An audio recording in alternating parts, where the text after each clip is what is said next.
وادی کشمیر کی آزادی کے لیے کوشش، ایک مجاہد کی سنسنی خیز داستان آپ کے لیے پیش خدمت ہے مشن کشمیر۔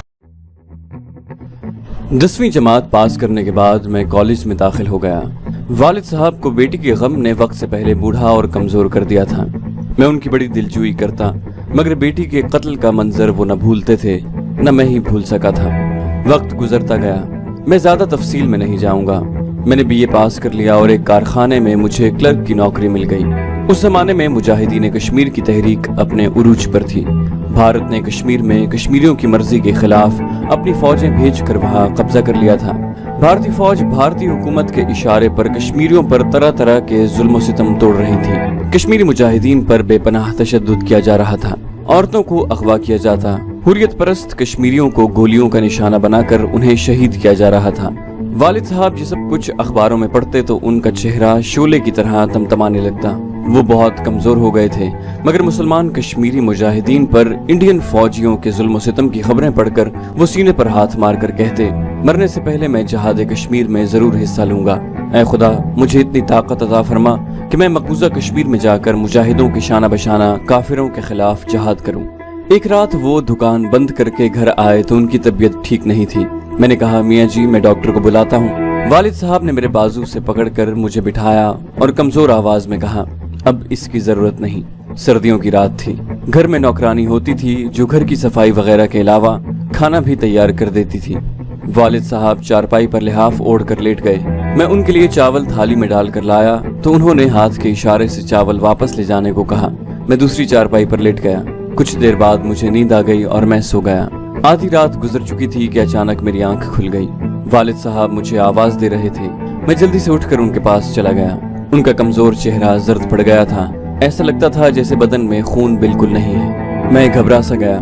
والد صاحب نے آہستہ سے کہا، میں کلثوم کو نہ بچا سکا، مجھے اس کا بڑا غم ہے۔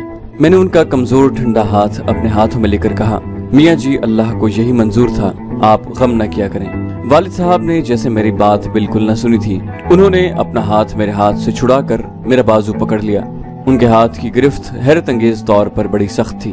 انہوں نے میری طرف دیکھا اور کہا، ایک دن تمہیں بھی مرنا ہے، مگر میری طرح بستر پر لیٹے لیٹے مت مرنا، کشمیر کے جہاد میں کافروں سے لڑتے لڑتے شہید ہونا، مجھے دفن کرنے کے بعد امرتسر جانا۔ والد صاحب نے فتح شاہ بخاری کے مزار کے متولی کا نام لے کر مجھے ہدایت کی کہ میں مزار کے شاہ جی سے جا کر ملوں، وہ مجھے جہاد کشمیر کے میدان جنگ میں پہنچا دے گا۔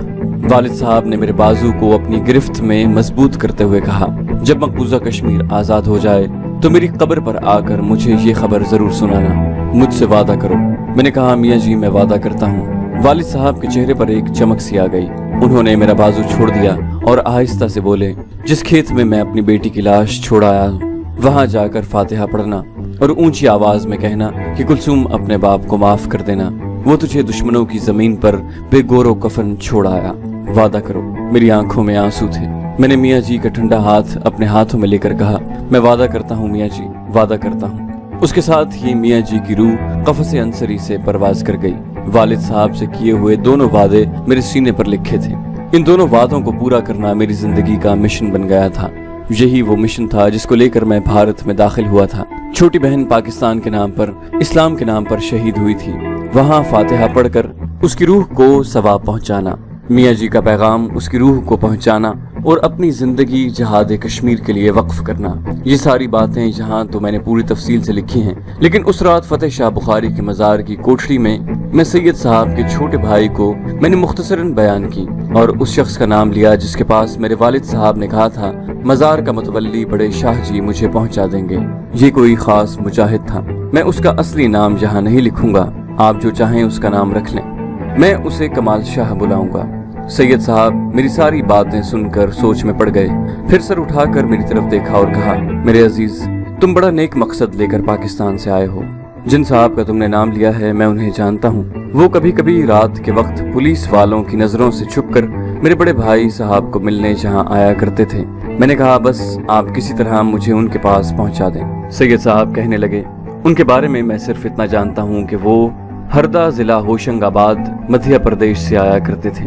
ان کے بارے میں میرے بڑے بھائی صاحب نے مجھے بتایا تھا کہ وہ زبردست مجاہد اور تربیت یافتہ کمانڈو ہیں، بھارتی فوج کی کمانڈو فورس میں ہوا کرتے تھے۔ وہاں سے ریلیز ہونے کے بعد اب ہردا ضلع ہوشنگ آباد کے کسی قریبی جنگل میں رہتے ہیں۔ وہ کیا کرتے ہیں اس بارے میں بڑے شاہ صاحب نے مجھے کچھ نہیں بتایا تھا۔ اب یہ بات میری سمجھ میں آنے لگی تھی کہ والد صاحب مجھے اس مجاہد اور تربیت یافتہ کمانڈو کے پاس کیوں بھجوا رہے تھے۔ جہاد کشمیر میں شریک ہو کر شہید ہونا کوئی مشکل کام نہیں تھا۔ آپ فائرنگ کرتے ہوئے بھارتی فوج کی کسی پوسٹ کے سامنے آ کر کھڑے ہو جائیں، آپ کی فائرنگ سے کوئی دشمن مرے یا نہ مرے، دشمن کی گولی آپ کو آ کر لگے گی اور آپ اسی وقت شہید ہو جائیں گے۔ آپ کی شہادت میں کسی کو ذرا بھی شک نہیں ہوگا، لیکن اس شہادت کا آزادی کشمیر کی تحریک کو کوئی فائدہ نہیں پہنچے گا۔ وہ شہادت تحریک کے لیے بے حد مفید ہوتی ہے جو دشمن کو کسی فوجی آپریشن کے بعد زبردست اور دور رس نقصان پہنچانے کے بعد حاصل کی جائے۔ دشمن کو ایسا نقصان میں کمانڈو بن کر ہی پہنچا سکتا تھا، اور اگر خدا نے میری قسمت میں شہادت کی سعادت لکھی ہوئی ہے تو میں یہ شہادت کمانڈو آپریشن کے ساتھ دشمن کو ناقابل تلافی نقصان پہنچانے کے بعد ہی حاصل کر سکتا تھا۔ والد صاحب یہی چاہتے تھے کہ میں جہاد کشمیر میں شامل ہونے سے پہلے کمانڈو کی پوری تربیت حاصل کروں۔ اس مقصد کے لیے انہوں نے کمال شاہ کو منتخب کیا تھا، جو مجھے مزار کے متولی سید صاحب کے توسط سے ہی مل سکتے تھے۔ اب جب چھوٹے سید صاحب نے مجھے بتایا کہ کمانڈو کمال شاہ بھارت کے صوبہ مدھیہ پردیش کے ہردا ضلع میں کسی جنگل میں رہتے ہیں تو صورتحال میرے لیے مزید پیچیدہ ہو گئی تھی۔ میں نے سوائے امرتسر مجیٹھ کے علاقے کے ہندوستان کا اور کوئی علاقہ دیکھا ہی نہیں تھا۔ مجھے کچھ معلوم نہیں تھا کہ مدھیہ پردیش کس بلا کا نام ہے اور ہردا نام کا جنگل کہاں ہے، مگر میں نے کمانڈو کمال شاہ صاحب کے پاس جانے کا دل میں فیصلہ کر لیا تھا۔ یہ میرے والد صاحب کی آخری خواہش بھی تھی، اور میں بھی کمانڈو بن کر کافروں سے اپنی چھوٹی بہن کے خون کا بدلہ لینا چاہتا تھا۔ اور اب تو ہر وہ لڑکی جو مقبوضہ کشمیر میں کافروں کے ظلم و ستم اور تشدد سے شہید ہوتی تھی وہ مجھے اپنی بہن کلثوم ہی لگنے لگتی تھی۔ میں نے سید صاحب سے کہا، میں کمال شاہ صاحب کے پاس جانا چاہتا ہوں، مجھے بتائیے کہ میں ان کے پاس کیسے پہنچ سکتا ہوں۔ سید صاحب نے باہر کوئی آہٹ محسوس کی ہوگی، انہوں نے مجھے چپ ہو جانے کا اشارہ کیا اور جلدی سے اٹھ کر دروازے کے پاس گئے اور کسی سوراخ میں سے باہر دیکھا، پھر پیچھے ہٹے اور مجھے کہا، برخوردار اس وقت رات کافی گزر چکی ہے، تم یہیں سو جاؤ، صبح میں خود تمہارے پاس آؤں گا، تم میرے آنے سے پہلے باہر نہ نکلنا۔ سید صاحب چلے گئے۔ بند کوٹری میں حبس اور گرمی ضرور تھی، یہاں پنکھا نہیں تھا، مگر چونکہ ابھی گرمی کا موسم باقاعدہ شروع نہیں ہوا تھا اس لیے کوٹری کے تھوڑے سے حبس اور گرمی نے مجھے زیادہ دیر تک تنگ نہ کیا اور مجھے نیند آ گئی۔ صبح مجھے سید صاحب نے ہی آ کر جگایا۔ میرا لباس ابھی تک سوائے سبز ٹوپی اور ملنگوں والا ہی تھا۔ وہ اپنے ساتھ میرے اتارے ہوئے کپڑے یعنی جینز، پتلون، جیکٹ اور جاگر شوز بھی لائے تھے۔ انہوں نے میرے کپڑے ایک طرف رکھ دیے اور کہا، میرے ساتھ آ جاؤ، ہم ناشتے پر بات کریں گے۔ میں کوٹری سے نکل کر کھلی فضا میں آیا تو بڑا اچھا لگا۔ دن کافی نکل چکا تھا۔ سید صاحب مجھے ایک دوسری کوٹری میں لے آئے جس کا فرش پکا اور چھت بھی اونچی تھی۔ اندر ایک پلنگ بچھا تھا، 2-3 کرسیاں اور چھوٹی تپائی بھی تھی، جہاں میں نے ان کے ساتھ حلوے پوڑی کا ناشتہ کیا۔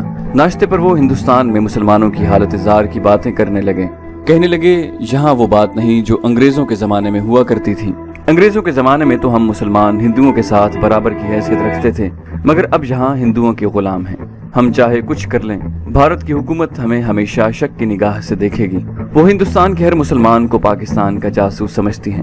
تم پاکستان کے مسلمان ہر لحاظ سے خوش نصیب ہو، تم ایک آزاد ملک میں رہتے ہو، تمہاری اپنی حکومت ہے، خواہ کیسی بھی حکومت ہے مگر تمہاری اپنی حکومت ہے۔